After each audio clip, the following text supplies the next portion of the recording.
साथियों नमस्कार। ये घुसपैठिया शब्द आपको अक्सर चुनावों के आसपास ही क्यों दिखाई देता है? क्यों नेता घुसपैठियों के बारे में इतने चिंतित हो जाते हैं चुनावों के मौसम में? वो इसलिए क्योंकि इन्हीं के नाम पर आजकल वोट मांगे जा रहे हैं। पहले मांगे जाते थे हिंदू मुसलमान के नाम पर, ब्राह्मण गैर ब्राह्मण के नाम पर, दलित गैर दलित के नाम पर। अब मांगे जाते हैं घुसपैठिया और नॉन घुसपैठिया के नाम पर। अब इन्हें चुनाव चुराने के लिए ईवीएम की जरूरत नहीं है, अब जरूरत है घुसपैठियों की। जहां जहां चुनाव होते हैं वहां वहां पर घुसपैठिए पहुंच जाते हैं। ईवीएम को अब साइड कर दिया गया है। ईवीएम ना तो अब हैक होती है, अब ना ही ईवीएम का इस्तेमाल होता है। ईवीएम केवल बटन दबाने भर की मशीन बनकर रह गई है। असली खेल तो इन घुसपैठियों का है और इन्हीं घुसपैठियों को पकड़ने के लिए, चुनने के लिए हमारे चुनाव आयोग ने एक बेहतरीन प्रक्रिया का इजाद किया है। नाम है SIR, स्पेशल इंटेंसिव रिवीजन। ये पहले भी हो चुका है इंटेंसिव रिवीजन, जिसको 2003 में पहले करवाया गया था, लेकिन अब इसकी जरूरत और ज्यादा महसूस होने लगी है। क्यों? क्योंकि घुसपैठिए घुसने लगे हैं। घुसपैठिए उन सरकार में घुस रहे हैं जो कि 12 साल से इस देश में है, जिस देश में हिंदू हृदय सम्राटों की सरकार चल रही है। साथियों नमस्कार, मेरा नाम धारण है, आप नेशनल दस्तक देख रहे हैं। हम बात कर रहे हैं घुसपैठियों की और SIR की।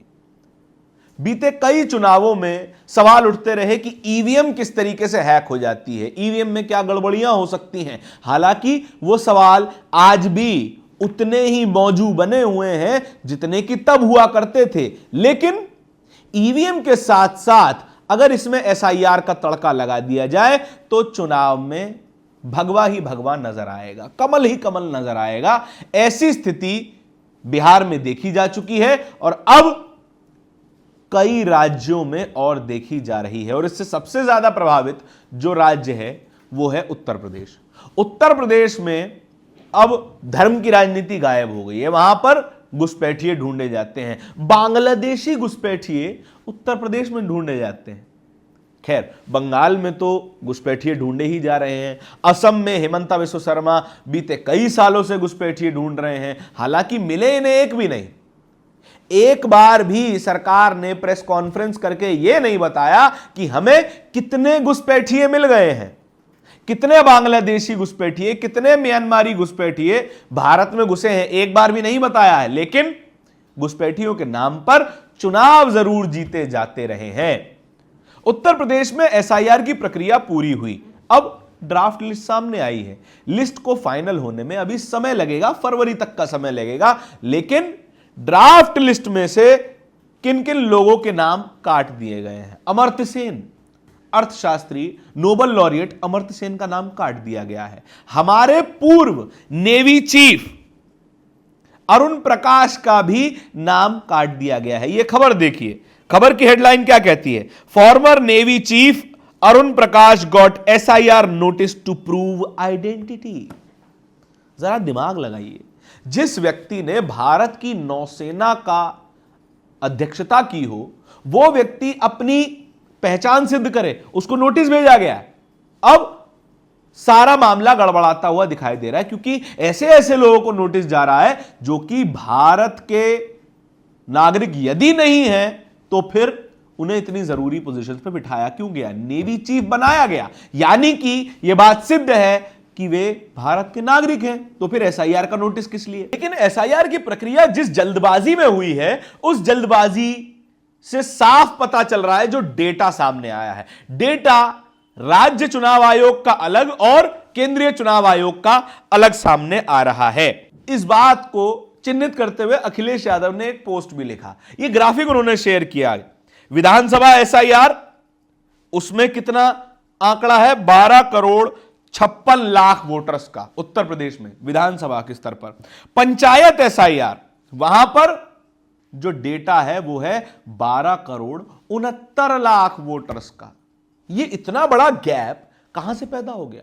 क्या ये सामंजस्य नहीं बिठा पाए कि कितने वोट काटने हैं, कितने नहीं काटने हैं? या फिर केंद्रीय चुनाव आयोग को अलग घुसपैठिए मिल गए और राज्य के चुनाव आयोग को अलग घुसपैठिए मिल गए।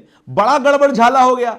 या तो राज्य चुनाव आयोग ने बड़ी संख्या में घुसपैठियों को छोड़ दिया, या फिर केंद्रीय चुनाव आयोग ने बड़ी संख्या में भारत के नागरिकों का वोट काट दिया और नुकसान हुआ भारत के लोकतंत्र का। इस पर कोई सवाल नहीं पूछ रहा है। पूछ कौन रहा है? अखिलेश यादव। आइए देखते हैं क्या लिख रहे हैं वो। उत्तर प्रदेश एसआईआर और वोट लूट का समीकरण समझिए। केंद्रीय चुनाव आयोग ने उत्तर प्रदेश में विधानसभा के वोटर लिस्ट का एसआईआर किया। उसी समय राज्य चुनाव आयोग ने पंचायत चुनाव की वोटर लिस्ट का एसआईआर कराया। दोनों एसआईआर हर जगह समान बीएलओ ने ही किया। यह नोट करने वाली बात है। केंद्र चुनाव आयोग ने अलग एसआईआर करवाई, राज्य चुनाव आयोग ने अलग एसआईआर करवाई, दो अलग अलग लिस्ट बनी और दोनों ही लिस्ट बनाई उत्तर प्रदेश के ही राज्य सरकारी कर्मचारियों ने। सेम लोग थे, केंद्र चुनाव आयोग के भी और राज्य चुनाव आयोग के भी। लेकिन आश्चर्यजनक यह है कि विधानसभा एसआईआर के बाद पूरे प्रदेश में मतदाताओं की संख्या 2.89 करोड़ से कम होकर 12.56 करोड़ रह गई। वहीं पंचायत एसआईआर के बाद ग्रामीण मतदाताओं की संख्या 40 लाख से बढ़कर 12.69 करोड़ हो गई। भाई साहब, राज्य चुनाव आयोग को 40 लाख नए मतदाता मिल गए और केंद्र चुनाव आयोग को लगभग 3 करोड़ ऐसे मतदाता मिले जो भारत के नहीं थे, यानी कि घुसपैठिए थे। इसीलिए हम कह रहे हैं कि इनको अब वोट चोरी करने के लिए, सत्ता चोरी करने के लिए, सरकार चोरी करने के लिए ईवीएम की जरूरत नहीं है। ईवीएम का फॉर्मूला पुराना हो चुका है। नया फॉर्मूला है कि चुन चुनकर उन लोगों के वोट काटे जाएं जो इन्हें वोट नहीं देते हैं।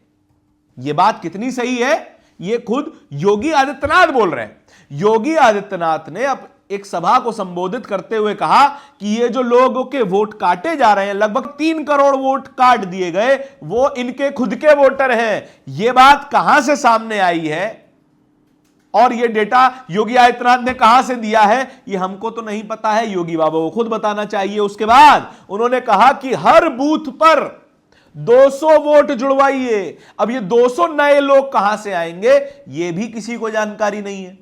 यानी कि 1,70,000 बूथ हैं उत्तर प्रदेश में। इनको गुणा कीजिए 200 से तो 3 करोड़ 40 लाख का आंकड़ा आता है। यानी कि एसआईआर में जितने लोगों के वोट काटे गए, उससे ज्यादा लोगों के वोट भारतीय जनता पार्टी के मुख्यमंत्री, उत्तर प्रदेश के मुख्यमंत्री योगी आदित्यनाथ अपने कार्यकर्ताओं से हर बूथ पर जुड़वाने को कह रहे हैं। कहां से लाएंगे? क्या घुसपैठियों को दोबारा वोटर बनाने की बात हो रही है? हालांकि घुसपैठिया कौन है कौन नहीं है, चुनाव आयोग को यह तय करने का कोई अधिकार नहीं है, क्योंकि चुनाव आयोग नागरिकता टेस्ट नहीं कर सकता। यह नियम है, उसके अधिकार क्षेत्र के बाहर की बात है। यह अधिकार केवल और केवल होम मिनिस्ट्री के पास है और अमित शाह के पास है। क्या ये दोनों ही संस्थाएं, ये दोनों ही डिपार्टमेंट्स आपस में सामंजस्य मिलाकर काम कर रहे हैं? यदि हां, तो फिर ये पूरी तरीके से गलत है। एसआईआर के खिलाफ सुप्रीम कोर्ट में लगी याचिका के दौरान सुनवाई करते हुए सुप्रीम कोर्ट ने यह कहा, अगर एसआईआर चुनाव आयोग के कार्यक्षेत्र के बाहर की चीज है तो इसे गैर कानूनी घोषित किया जा सकता है, लेकिन ऐसा अभी तक हुआ नहीं है। अब राज्यसभा सांसद आम आदमी पार्टी से संजय सिंह क्या लिख रहे हैं, यह भी देखिएगा। मोदी योगी ज्ञानेश ने यूपी के साथ कर दिया बड़ा खेल। एसआईआर के नाम पर 4.46 करोड़ मतदाता उड़ा दिए। राज्य निर्वाचन आयोग ने शहरी ग्रामीण दोनों की सूची में 17.01 करोड़ मतदाता दर्ज किए, जबकि मोदी योगी ज्ञानेश की एसआईआर के बाद इसको घटाकर मतदाताओं की कुल संख्या 12.55 करोड़ कर दी। कौन सा सच है, कौन सा झूठ है, या ये एसआईआर का काला सच है? यह बात जरा सोचने वाली है कि जहां पूरा विपक्ष ईवीएम के पीछे लगा हुआ था, क्या असली सच्चाई वोटरों की संख्या में घालमेल की थी? क्या कई सीटों पे बड़ी संख्या में पहले भी वोट काटे जा चुके हैं?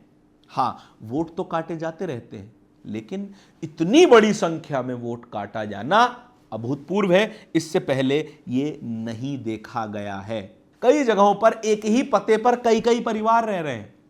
कई जगहों पर एक ही बिल्डिंग में हजारों की संख्या में वोटर दर्ज हैं। और अखबार की यह क्लिपिंग देखिए जिसमें बड़ा इंटरेस्टिंग हेडलाइन दी गई है, एसआईआर, शर्मा के घर शबनम। इतनी इंटरेस्टिंग एसआईआर, यानी कि यह साफ तौर पर बताने की कोशिश कर रहे हैं कि किसी परिवार के पते पर किसी और परिवार को दर्ज किया गया, फर्जी वोटर बनाए गए, मौजूदा वोटर काटे गए। ईवीएम अब पुराना खेल हो चुका है, नया खेल एसआईआर आपके सामने है। इस पूरी खबर के बारे में क्या विचार है कमेंट सेक्शन में बताइएगा जरूर। इस तरह की खबरों को और भी देखते रहने के लिए नेशनल दस्तक को सब्सक्राइब जरूर कीजिएगा। बहुत बहुत धन्यवाद। दस्तक की आपसे गुजारिश है कि अगर इसको बचाना चाहते हैं तो नेशनल दस्तक को सब्सक्राइब करने के लिए रेड कलर के सब्सक्राइब बटन को दबाएं, फिर बेल आइकन की घंटी दबाएं। नेशनल दस्तक को बचाने के लिए बहुत जरूरी है कि हर खबर को शेयर करें, लाइक करें, कमेंट जरूर करें।